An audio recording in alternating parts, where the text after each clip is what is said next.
제가 오늘 말씀드린 소농이라는데 방점을 찍어주시기 바랍니다.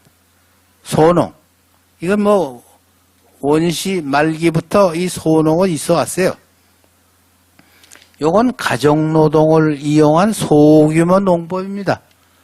이것이 가장 집약적이고 생산량을 늘리는 아주 기본 그 구조가 된다는 거예요.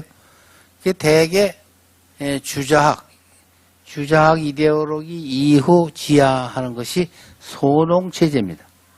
이 소농체제 하에서 중소 지주들로 성장한 사람들이 대개 4대부.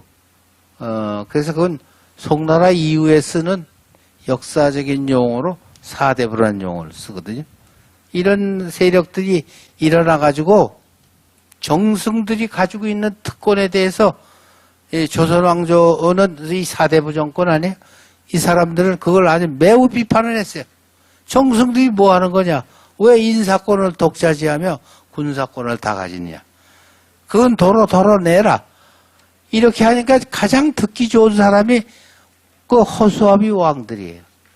이거 어떻게 자기 공신들을 간섭도 할 수 없고 컨트롤이 안 되는데 이 새파랗게 젊은 겁도 없는 친구들이 떼거지로 몰라와가지고 정승들 그거 내놓으셔.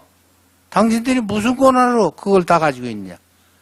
그래가지고 이 조선 초기라고 하는 요 기간은 정승들의 특권을 때려부시는 기간이에요. 우린 그렇게 이해를 하셔야 됩니다. 그렇게 하다 보니까 우선 인사권의 절반이 젊은 사람한테 갔어요. 그게 뭐냐? 당신들이 늙은이들이 젊은 사람을 어떻게 한다고 젊은 사람 추천하는데 앞장서느냐? 그거 안 된다. 우리가 잘 알기 때문에 우리가 추천하겠다.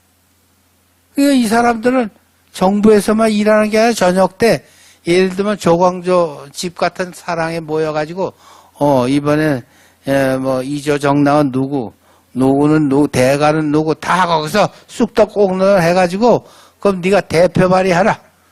그러니까 한번 개인이 올려가지고 안 되면 그다음에 두 사람이 올리고 두 사람이 올려서 안 되면 또 사원부나 사원 기관이 내하고 그것도 안 되면 두 기관 양사 합계로 하고 안 되면 삼사 합계로 하고 처음에는 요런 쪼무레기들이 감히 내가 누군데 그런 걸 내놔라 말아라. 그래가지고 네 차례 사활 일으켰잖아요. 뭐 연산군 어머니가 뭐 어쩌고 그러놓고 죽는 거는 살인파가 죽는 거예요. 왜? 자꾸 기득권 세력한테 달려드니까 이걸 아주 맥을 끊어놓고 해서 하는데 기껏 죽여봐야 수십 사람 죽는 거예요. 죽는 건 그렇고 귀향은 많이 가겠지만 근데 그건 사대부들이 몰려오는 거 이건 역사적인 대세로 밀려오기 때문에 막을 수가 없어요. 그런 상태가 되면 하나 배울 게 있어요. 그건 요즘도 있습니다. 뭐냐? 전향살인파가 생긴다는 거예요. 멀쩡하고 훈급한데 갑자기 분위기가 불리해지는 것 같으면 살인파 얘기도 일리가 있다. 이런 친구들이 생겨난다는 겁니다. 그런 과정을 거쳐서 선조 8년 정도 되니까 완전히 사림이 정권을 잡았어요. 그때는 선조가 아직 장가도 가기 전이고 선조는 원래 자기 아버지가 왕도 아니에요. 옆착에서 그 명종의 아들이었기 때문에 들어와가지고 이게 뭐 백그라운드도 없어요. 자기 패거리가 없어. 그러니까 이분은 사림이 뭐라고 그래? 사림이 그때 이겼으니까 이 사림의 의견을 모아서 그대로 따라야지. 이런 생각을 하게 되는 겁니다. 그래서 선조 초기에는 목릉성세라 그래가지고 이 선조는 아주 훌륭한 사람으로 역사에도 기록이 돼 있어요. 왜냐하면 살인파들을 많이 기용을 하고 훈구파들을 제끼고 하는데 선조가 일조를 했다. 근데 그 선조가 자발적으로 한 것이 아니라 그때 이미 사림이 해계문의를 주었기 때문에 그 정책에 따르지 않을 수가 없었다. 이렇게 보입니다. 이 훈구파와 사림파의 싸움은 그 핵심은 이거예요. 처음에는 훈구파와 사림파가 뭐 1대1로 붙을 때는 사림파가 단결됐어요. 이 약하니까 단결될 수밖에. 근데 해계문의를 쥐고 훈구파가 완전히 뭐 늙기도 했지만 나가 떨어지니까 그때부터는 어떻게 되나요? 사림파 자체 내에 막 싸움이 벌어지는 거예요. 이 사림파가 정권을 잡은 뒤에 지어들끼리 나눠져서 싸우게 저는 당쟁이다 이렇게 보는 겁니다. 어렵게 볼 거 없어요. 과거에는 적이 있었잖아요. 훈구파라는 적. 그러니까 그 뭐 막강한 상대가 있으니까 저희들이 갈리면 안 되죠. 근데 그게 나가 떨어지니까 저들 가운데 적이 있는 거예요. 그 싸움이 당쟁이다. 이게 뭐 당쟁이 그렇게 어려운 주제가 아닙니다. 그렇게 보시면 저는 된다 이런 말씀입니다. 근데 이 사람들이 정권을 잡고 보니까 무엇으로 나라를 지도할 것인가? 이게 문제가 됐어요. 옛날 무치주의 때는 군사훈련을 많이 시켜가지고 자기 패거리가 이 군사력이 강해가지고 말 안 듣는 걸 쳐들어가서 일망타진하면 정권을 잡는데 아주 깨끗하게 끝나요. 근데 이 문치주의는 복잡해서 칼을 안 가지고 붓으로 하니까 이게 말이 많은 겁니다. 그래서 당쟁은 아주 말이 많은 걸로 돼 있어요. 이 문치주의는 말로 하니까 말로만 하나요? 또 기록을 주기시하잖아요. 다 적어놔요. 무치주의는 끝나도 남는 게 없어. 근데 이 문치주의는 시시콜콜한 그 사람 생각까지도 다 적어놓으니까 이게 복잡해져가지고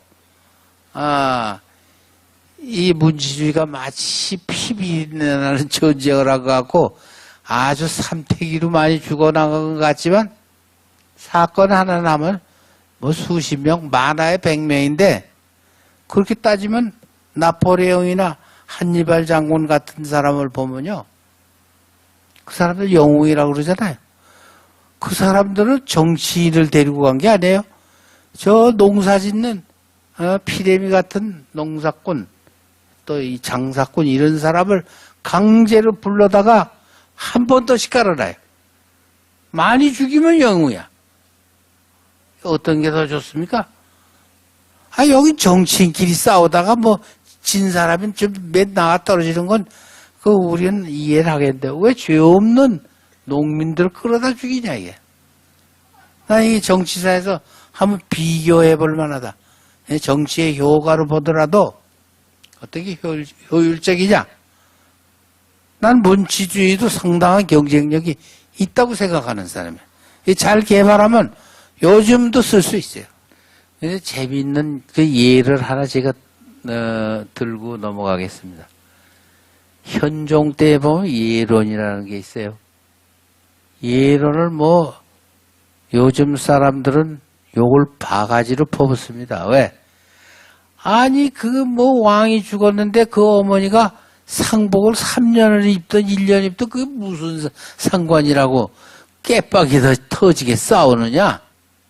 과연 그럴까요? 아무 쓸데없이 싸웠나요? 이게 문치주의 권력투쟁의 하나의 패턴이에요. 아주 전형적인 패턴입니다. 왕의 어머니 인조의 부인이 조대비가 효정이 죽었을 때 상복을 뭘로 입느냐? 그까지 아무걸 입으면 못해. 그렇지 않아요. 왕이 중심이 되는 이런 체제에서는 왕의 위상이 중요한 겁니다. 효정은 왕이 되고도 이 노론 쪽에서는 왕으로 인정을 하질 않아. 왜? 장자가 아니다. 너는 적자도 아니요. 적자는 하는데 장자가 아니다. 장자는 소현세제죠. 근데 왜 네가 왕을 하느냐. 뭐 이런 그 문제가 있어가지고 그분들은 절대로 3년복은 입을 수 없다. 3년복은 아버지가 한 번만 입으면 되는데 인조는 이미 소현세자 상에 3년을 이미 입었다 이겁니다. 근데 그 아들에 또 입어? 그럼 그 다음 아들이 또 왕이 됐다 죽으면 또 그 10번이라도 상복을 입어야 되느냐? 참 그것도 들어보니까 그럴듯해요. 그럴듯한데 이제 남인 쪽에서는 뭐냐면 이건 사대부 논리에 의하면 그래요. 이 송시열 같은 분은 그건 사대부하고 왕조의 이해는 구별할 거 없다. 오히려 사대부 이해는 통일하자는 거예요. 근데 남인들은 어떤 입장이냐면은 아니 남인이 지금 야당인데 정권을 뺏으려면은 왕을 물고 늘어져야 되는데 아니 왕이 돼서는 서자고 적자고 차자고 장자고 어디 있느냐. 왕이면 다 끝나는 거지. 그거를 뭐 흠을 잡고 시비를 트는 거는 역적이다 이거예요. 그렇게 함으로써 또 정권을 잡을 빌미가 생기는 거거든요. 이 문치주의의 가장 전형적인 이해가 된다 이렇게 볼 수가 있는 거죠. 그게 옳고 그런 건 딴 문제예요. 오늘날 보면 말도 안 되는 소리지. 그러나 그때는 하간 어떡하든지 이론적으로 시비를 틀어서 상대방을 때려 부셔서 그 예론으로 지면 어떻게 되는지 아세요? 정권을 내놔야 돼요. 참 이상한 체제죠. 그걸 이해하시면은 그게 엉터리라고 말씀 못할 겁니다. 그 다음에 이제 당쟁하고, 혈연, 지연, 학연. 이건 밀접한 관계가 있어요. 당쟁 이코로 혈연, 지연, 학연입니다. 혈연. 혈연은 그때 우리 가부장적 가족제도 하에서는 아버지가 하는 일을 아들이 반대하면 안 돼요. 그렇죠? 그거는 불효막심한 놈이 되거든. 아버지가 지금 노론인데 아들이 남인이 돼요? 그건 살아남지 못하지. 그 집안에서 못 살아요. 멀리 딴 데 가서 살거나 그래야 되지. 그런 약점이 있는 거예요. 이 가족주의라고 하는 거는 아주 오래됐습니다. 저 원시 시대부터 가족이 있었거든요. 그 가족노동으로 하는 게 소농체제고 그 소농체제에서 나온 이론이 유교예요. 유교는 결국 농업사회의 논리입니다. 그렇게 이제 봐야 되는데 이게 가족주의.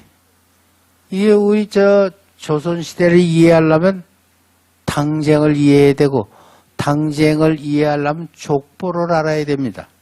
좀 이상한 논리죠.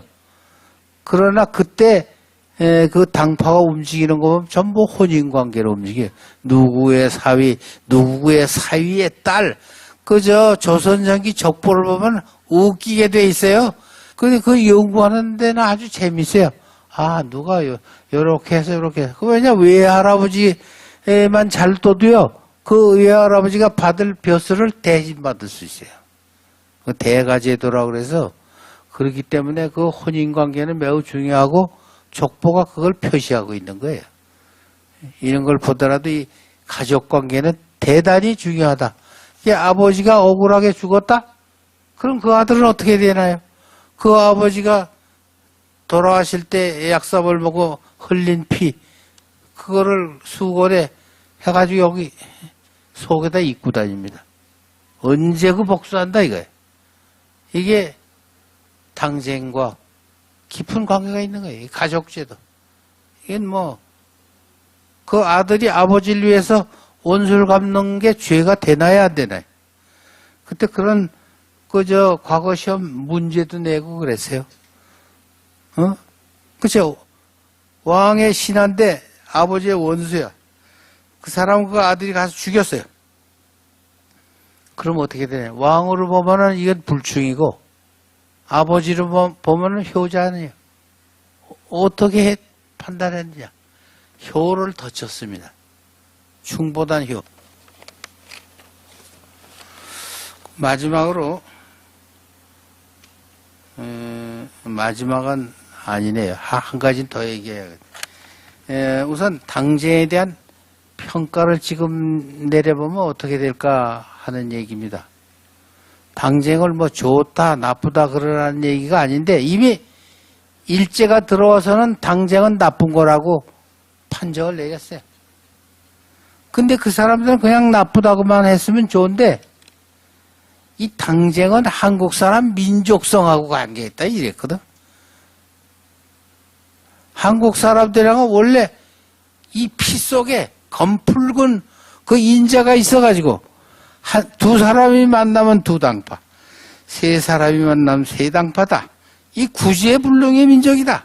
내버려두면 깨묵대기 집안이 되기 때문에 우리 이웃 사촌인 일본이 목불인견 눈 뜨고 볼 수가 없어서 여러분들을 천황폐하의 그늘로 이끌어가지고 같이 잘 먹고 잘 살라 그러니까 너희는 일본에게 감사해야 된다. 이것이 그들의 당쟁 논리예요. 아주 분기에 맞지 않았는데 그러나 그땐 그게 맥혀 들어가서 조선 우리 할아버지 아버지 할아버지 때들은 그거 맞는 말이야. 엽전 펼 수 있나? 엽전들 만나면 쌈박질이 나고 LA에서도 그런데 뭐 이러고 그걸 수긍을 했더라고요. 이게 상당히 디펜스 하기가 좀 어렵더라고. 뭐라고 하냐면 일본 사람은 마치 차를 것 같아서 그 나달은 별 볼 일 없지만 이 단결이 이게 뭉치면 아주 단결이 잘 된다. 근데 조선 사람은 모래알 같아서 그 나달은 딱딱하고 괜찮은데 단결이 안 된다. 그래서 많은 조선 사람들이 고개를 끄덕끄덕 했어요. 이거 보니까 그래요. 우리가 이 고칠 가능성이 있는 건지 없는 건지 모르겠는데 저는 그 원인을 뭐 민족성에 될 게 아니라 전 과거제도에 있지 않나 이런 생각을 해봤어요. 과거제도는 뭔가요? 사람을 칼칼하게 훈련시키고 공부를 시켜가지고 그 똑똑한 사람을 국가 관리를 써가지고 정치를 한다 이건데 그러다 보니까 잘난 사람이 많아진 거예요. 상대방을 인정하지 않아. 과연 그래요. 이 과거 관료들 얼마나 똑똑합니까? 단결이 안 돼요. 단결이 안 돼.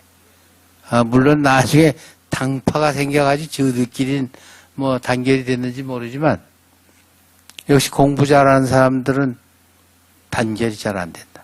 물론 민족주의 좋습니다. 근데 요즘 세상처럼 개명되고 세계화, 지금 어바니제이션, 지구화를 논하고 있는데 이 지금 민족주의만 가지고 안 됩니다. 민족주의도 물론 경우에 따라서는 작동해야 되지만 지금 세계가 어떻게 되고 있는지 아세요? 세계화가 되면 될수록 민족주의가 들고 일어나는 거예요. 민족주의는 합리성을 떠나는 거예요. 상당히 감정적이고 그러기 때문에 앞으로 21세기에 한국이나 동아시아가 세계 주도권을 쥐려면 그런 그늘에서 빨리 벗어나야 된다고 생각해요. 일반론을 가지고 세계 모든 사람이 납득할 수 있는 그런 논리를 가지고 대처를 해야 되는 것이지 뭐 우리 민족만 이러면 싸움만 하다가 일못 보는 거예요. 그러면 큰 나라가 될 수가 없고 세계를 지도하는 그런 입장에 설 수가 없다. 그런 말씀을 하는 건데 이제 세계를 지도하는 이념은 전 주작이 돼도 괜찮다고 생각해요. 옛날 주작이 아니고 그걸 개선해서 쓰면 된다고 생각하는데 이 주작도 지금 잘못 평가되고 있어요. 주작은 아마 세계적으로도 유례가 없이 시스테매틱하고 상당히 그 고도의 수준이 있는 그런 사상인데도 불구하고 서양의 계몽주의만 만한 대접도 안 해요. 더군다나 우리 국사교육 때 보면은 실학을 말하면서 주작은 공의공담이다. 저도 그렇게 배웠어요. 과연 주작이 공의공담인가? 한번 따져봐야 돼요. 왜 공의공담인가요? 주자가 뭘 말했길래? 주자가 말할 핵심은 그겁니다. 딴 사람 말할 거 없어. 이 사회가 정돈되고 질서를 유지하려면 너 자신부터 똑똑해. 뭘 똑똑히 하느냐? 수약을 좀 하라. 이게. 자기가 이 잘못된 일을 하고 있는가? 잘못된 생각을 하고 있는가? 주자하고 우리가 깊이 모르지만 공부하면 공부할수록 고개가 숙여집니다. 벌써 그 시대에 이런 걸 생각했구나.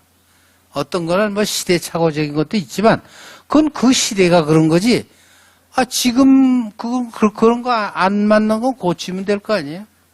그래서 앞으로는 세계를 지도할 그런 이념으로서 새로운 유교, 이 주작을 영어에서는 네오 컨퓨시아니즘 이렇게 얘기하는데 새로 나오는 유학은 네오가 될런지 그 네오 컨퓨시아니즘에 그것도 포함될는지 저 유명한 윌리엄 드베리한테 제가 질문하니까 그런 건 생각 안 해봤다고 그러긴 합디다마는 여하간 앞으로 세상은 한번 생각해 볼 문제예요.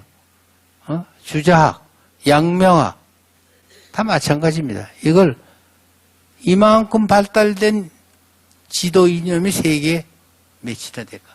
제가 기독교가 잘못됐다든지 불교가 잘못됐다 그런 차원이 아니고 전 인류의 지혜를 놓고 볼 때 주자학은 그 실천 윤리에다가 유교의 실천 고대 윤리에다가 불교 도교의 형이상생학을 갖다 합쳐놓은 거의 완벽에 가까운 그런 이론이라고 볼 수 있습니다. 그걸 서양 사람이 요새 더 연구하고 우리는 모르고 있다는데 문제가 있지. 이런 면에 우리가 신경을 쓴다면은 우리가 큰 나라가 됐을 때, 세계를 지도하게 됐을 때 그 지도 이점으로서 얼마든지 스로건으로 내걸 수 있는 사상이다. 이게 너무 큰 소리를 해서 이거 끝이 이상하게 됐는데, 아까 죄송합니다만 제 말씀이 이것으로 끝내겠습니다.